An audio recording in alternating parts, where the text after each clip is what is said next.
মহানবমীর আরও খবর নিয়ে আমাদের সাথে ঢাকেশ্বরী মন্দির থেকে যোগ দিচ্ছেন সহকর্মী ফারহানা ন্যান্সি। আমরা যুক্ত হচ্ছি তার সঙ্গে।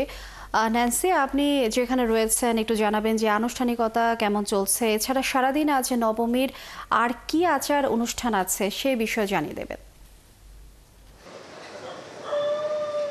রিনিয়া, আপনাকে মহানবমীর শুভেচ্ছা। আজকে যে আনুষ্ঠানিকতা রয়েছে মহানবমীর, সেই ধর্মীয় আনুষ্ঠানিকতা, সেই আনুষ্ঠানিকতা এখনও শুরু হয়নি। সেই আনুষ্ঠানিকতার প্রস্তুতি চলছে মণ্ডপে। 9:30 নাগাদ পুজো শুরু হবে। নবমীর যে পুজো, কল্পারম্ভ ও বিহিত পুজো, সেই পুজোর আনুষ্ঠানিকতা 9:30 নাগাদ শুরু হবে বলে আমাদেরকে পুরোহিত জানিয়েছে, এবং প্রধান পুরোহিত এখন এসে উপস্থিত হয়নি। আর মহানবমীর যে মাহাত্ম্য, সেটা একটু নিয়ে বলতে চাই যে মহানবমী কিন্তু আসলে অষ্টমীর পুজো যখন শেষ হয়, অষ্টমী পুজো শেষের কিছু সময় এবং নবমী তিথি তখন থেকে শুরু হয়ে যায়, এবং নবমী তিথির শুরুর কিছু সময় জুড়ে এই ক্ষণটি, যেটাকে বলা হয় সন্ধিক্ষণ, সেই ক্ষণটি অনুষ্ঠিত হয়ে থাকে, যা দেবীর অষ্টমী ও নবমীর সংযোগস্থল হিসেবে গণ্য করা হয়। এবং সেই সন্ধিক্ষণটাতেই বলা হয়ে থাকে যে নবমীর তিথিতেই দেবী দুর্গা মহিষাসুরের সঙ্গে ভয়ঙ্কর যুদ্ধে চূড়ান্তভাবে মহিষাসুরকে বধ করেন এবং অশুভ শক্তির বিনাশ ঘটিয়ে শুভ শক্তির প্রকাশ ঘটান। এই বিশ্বাসই করেন সনাতন ধর্মাবলম্বীরা। আর নবমী পূজায় বিশেষত্ব রয়েছে যে দেবীর উদ্দেশ্যে 108টি নীল পদ্ম দিয়ে দেবীকে পুজো করা হয়, এবং সেই আনুষ্ঠানিকতা গতকাল শেষ হয়ে গেছে।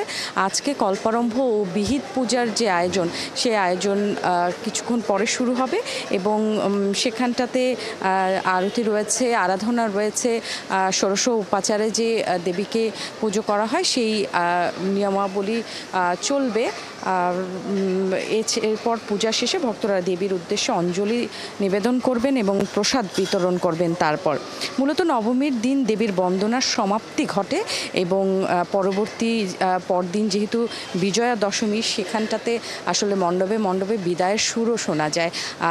অনেকের ভক্তদের মন খারাপ থাকে যে একদিন বাদেই আসলে দেবী চলে যাবেন, তাই তাদের বিদায়ের সুরটা থাকে, মন খারাপ থাকে। তারপরে একই সাথে আনন্দও থাকে, দেবী দুর্গা সামনের বছর আসবেন, সেই আনন্দ তো থাকেই।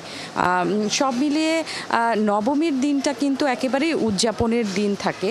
নবমীর দিন দেখা যায় যে সবাই যত পারে ঘুরে ঘুরে মণ্ডপে যায়, কতগুলো মণ্ডপ দেখতে পারলো, কতগুলো প্রতিমা দর্শন করতে পারলো, সেই আনন্দটা বিরাজ করে ভক্তদের মাঝে।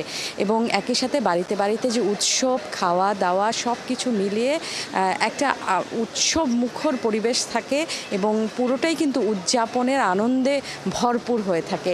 সেই কথাই ভক্তরা বলছিলেন। আজকে যেহেতু গতকাল রাত থেকে বৃষ্টি হচ্ছে, এখন পর্যন্ত মণ্ডপে ভক্তদের তেমন কোনো সমাগম দেখা যাচ্ছে না, তবে হয়তো বেলা বাড়ার সাথে সাথে অঞ্জলির আগে ভক্তদের সমাগম বাড়বে, তখন হয়তো আরও বিস্তারিত জানাতে পারবো। ফারহানা ন্যান্সি, অনেক ধন্যবাদ যুক্ত হবার জন্য। আমরা নিশ্চয়ই আরও আয়োজন সম্পর্কে জানবো আপনার কাছ থেকে পরবর্তী সংবাদ সংযোগে। ধন্যবাদ আপনাকে। দর্শক, মহানবমীর আরও খবর নিয়ে ঢাকেশ্বরী মন্দির থেকে আমাদের সাথে যোগ দিয়েছিলেন সহকর্মী ফারহানা ন্যান্সি, এবং আমরা জানছিলাম সেখানকার বিস্তারিত।